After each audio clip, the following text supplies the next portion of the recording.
বাড়ি চলে আসছে আমাদের।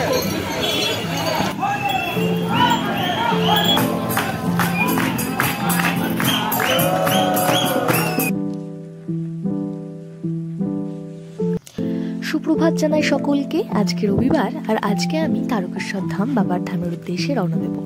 তো আগের বছরও আমি গিয়েছিলাম, আগের বছর আমার প্রথমবার ছিল, এই বছর আমার দ্বিতীয়বার। তো আগের বছরের ভিডিওটা কিন্তু আমার এই চ্যানেলে নেই। তো এই বছরের একটা জিনিস কি হবে, যে আগের বছর আমি কি ভুল করেছিলাম আর সেখান থেকে কি শিক্ষা পেয়ে আজ এই বছর আমি সেগুলোকে ঠিক করব। আরও নানান রকম এক্সপিরিয়েন্স তো পথে তোমরা দেখতে পাবেই, সেগুলো নিয়ে আজকের ভিডিওটা। চলো তাহলে শুরু করি। তো সকাল সকাল আমি যাদের সাথে যাবো, যে গ্রুপের সঙ্গে, তাড়াতাড়ি তারা বেরোবে, 11টা, 11:30 এরকম, 10:30, 11টা এরকম নাগাদ বেরোবে। তাড়াতাড়ি উঠে কিন্তু রেডি হতে হবে। তো মা অন্যান্য কাজগুলো করছে, তাই আমি বললাম ভাতটা আমি বসিয়ে দিই, কারণ কিছু তো খেয়ে যেতে হবে। তাই বিছানা সমস্ত কিছু একটু পরিষ্কার করে নিয়ে যে জিনিসগুলো নেবো সেগুলো তাড়াতাড়ি করে রেডি করি।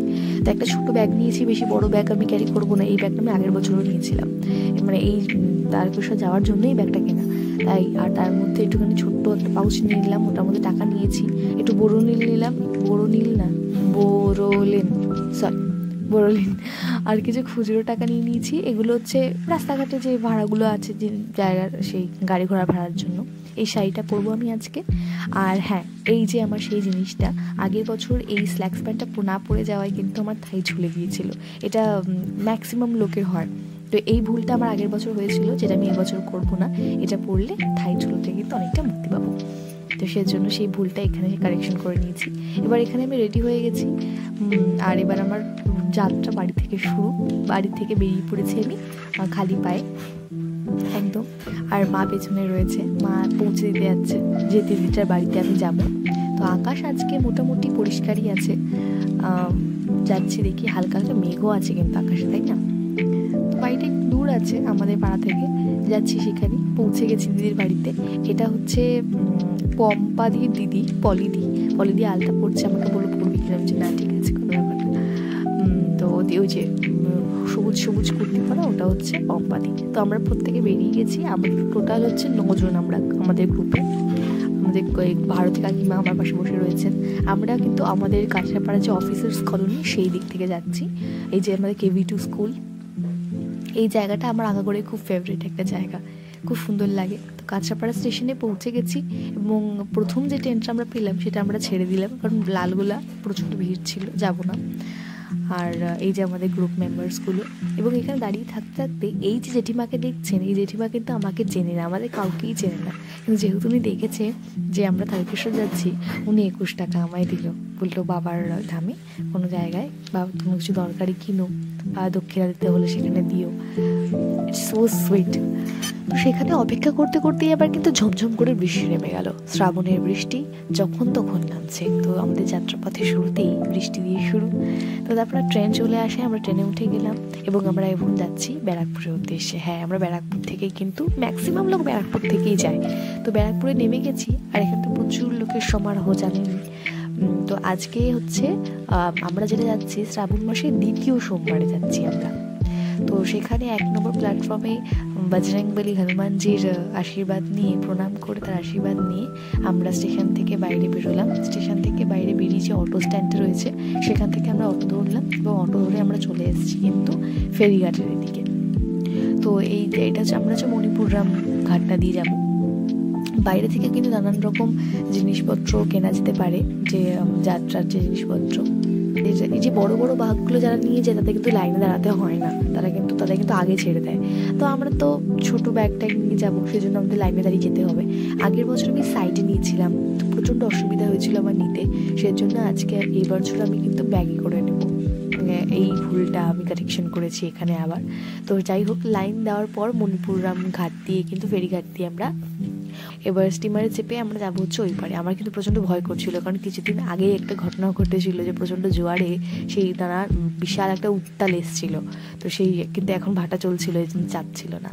তারপর আমরা স্টিমারে চেপে এপারে চলে এসেছি, এবং এপারে এসে কিন্তু আমাদের শুরু হয়ে গেছিলো খাওয়া দাওয়ার পালা। হ্যাঁ, এখান থেকে খাওয়া দাওয়া করে নিয়ে তারপর স্নান করব। আগের বছর আমরা স্নান করে নিয়ে খেয়েছিলাম। যাই হোক, তো আমাদের খাওয়া দাওয়া শেষ করে আমরা এপারে চলে এসেছি। আর আমরা কিন্তু এবারে চৈতন্য ঘাটে যাইনি, ওই ঘাটে প্রচণ্ড ভিড় হয়। সেজন্য ওই ঘাটে আমরা যাইনি, আর এই ঘাটেই এসেছি। এই ঘাটে স্নান টান করবো, স্নান হয়ে গেছে আমার। স্নান করে এসে গঙ্গায় ডুব দিয়ে এসে এই যে ব্যাগটাকে এইভাবে পিঠে নিয়ে নিচে গামছা দিয়ে ওটাকে কোমরের সাথে বেঁধে সেট করে নিয়েছি। আমাদের যাত্রা কিন্তু শুরু হয়ে গেছে, আমরা যাত্রা পথে রওনা দিয়ে দিয়েছি। সবাই দেখুন খালি পায়ে কিন্তু ওই যেভাবে বেঁধে নিয়েছে, আমরা পেছনে আমি বেঁধে নিয়েছি। আর প্রচণ্ড মানুষ তত্তর করে হেঁটে হেঁটে চলে যাচ্ছে সামনের দিকে, আমিও হাঁটছি, একটু পেছনের দিকেই ছিলাম। কিন্তু আগের বছর আমি সবার প্রথমে গ্রুপ ছাড়া হয়েছিলাম, সেজন্য এই বছর প্রচণ্ড দেখে দেখে যাচ্ছি যাতে গ্রুপকে ছাড়া যাবে না। এই বাচ্চাটা ছিল আমার ইন্সপিরেশন, দেখুন কি সুন্দর বাবার সাথে টুকটুক করে হেঁটে চলে যাচ্ছে। তো এই বছর যতটা পেরেছি চেষ্টা করেছি যাতে আমি গ্রুপের সঙ্গ ছাড়া না হই। ওই সামনে যে গোলাপি কুর্তি পরা কাকিমা হেঁটে যাচ্ছেন, উনিও কিন্তু আমাদের গ্রুপেরই। তো যাই হোক, অনেকটা চেষ্টা করে কিন্তু গ্রুপের সাথেই আছি, মানে আমি গ্রুপের থেকে হারাইনি, কিন্তু সামনে কাকিমা রয়েছে, পেছনে আমাদের গ্রুপের মানুষজন রয়েছে। এবার একবারে তো হাত ধরে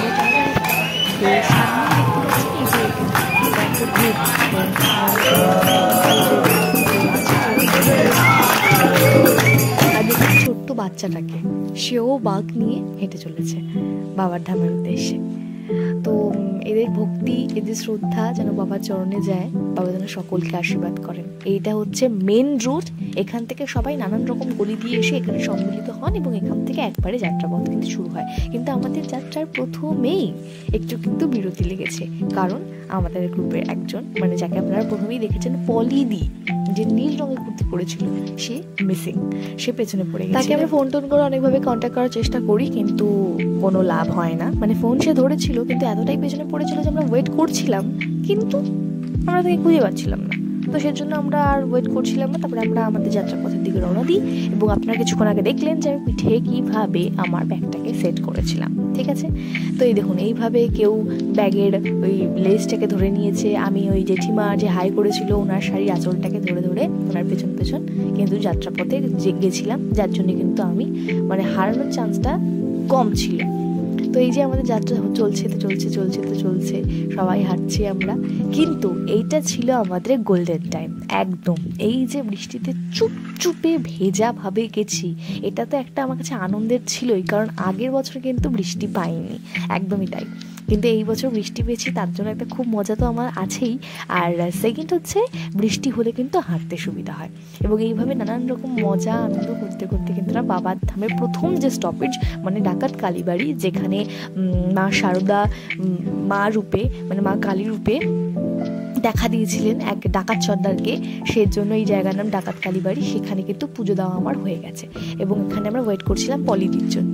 তো সবাই ওয়েট করছিল, তাই আমি ভাবলাম যে আমার খিদে পেয়েছে, আমি একটু খেয়ে নিই। তাই আমি মুড়ি আর ঘুগনি খেলাম, কারণ লুচি ঘুগনি খেলে তো আবার গ্যাস হয়ে যাবে, সেই জন্য মুড়ি ঘুগনি খাচ্ছি।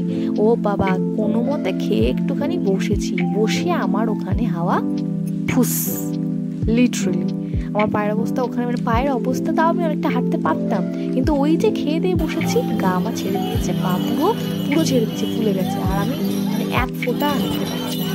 তাও ঘেসতে ঘেসতে একটুখানি গেছি, কিন্তু কী করা যাবে, আমি আর হাঁটতে পারছিলাম না, বাধ্য হয়ে টোটোতে চেপে গেছি, এবং তারপরে চেপে চলে এসেছি সিঙ্গুর স্টেশনে। এবং না, আপনারা কিন্তু ভাববেন না যে আমি একা এসেছি, আমার সঙ্গে জেঠিমা ছিল, ভারতী কাকিমা ছিল, ভারতী কাকিমার ছেলে ছিল।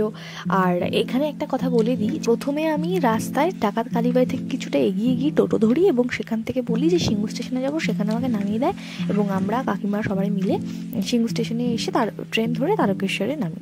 তো যদি কেউ কখনো হারিয়ে টারিয়ে যান বা ওটা দলছুট হয়ে যান, টোটো করে স্টেশনে আসবেন, সেখান থেকে ট্রেন করে আসবেন, এখানে সবসময় চলে ট্রেন।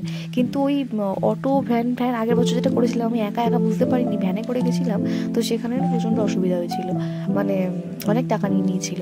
তো যাই হোক, এই ভুলটা করবেন না, ট্রেনে করে আসবেন, অনেক লাভ হবে আর সুবিধাও হবে। তো আমরা লাইনে দাঁড়িয়ে পড়েছি, দেখছেন রাতে অনেকক্ষণ, সারা রাত ওয়েট করে, ভোর এখন 4টে, আর প্রচুর ঝামেলা হচ্ছে এখানে, প্রচণ্ড ঝামেলা, একটা ক্যাওস চলছিল। আমরা রাতে এসে এখানে লাইন দিয়েছিলাম বলে তাড়াতাড়ি করে প্রথম গ্রুপেই আমরা ঠাকুরকে জল ঢেলে চলে এসেছি। আগের বছর দুধপুকুর খোলা ছিল, এই বছর দুধপুকুর খোলা নেই, নাকি অনেক পলিউশন হচ্ছে, সেই জন্য দুধপুকুর এই বছর বন্ধ।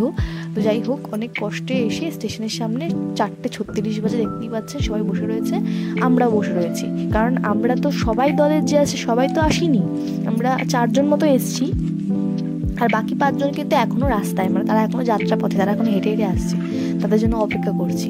তো প্রচুর ভিড়, প্রায় সকাল হয়ে গেছে। আর এই যে আমাদের বাকি সদস্যরা চলে এসছে, এনারা হেঁটে এসেছিলেন, এরা অনেক পুণ্যবান, অনেক হেঁটে এসে পুরোটা হেঁটে এসছে। প্রত্যেক বছরই ওরা আগের বছরে হেঁটে হেঁটে এসছে, আমি পারিনি, আগের বছর হাফ হুস, এবছরে হাফ হুস।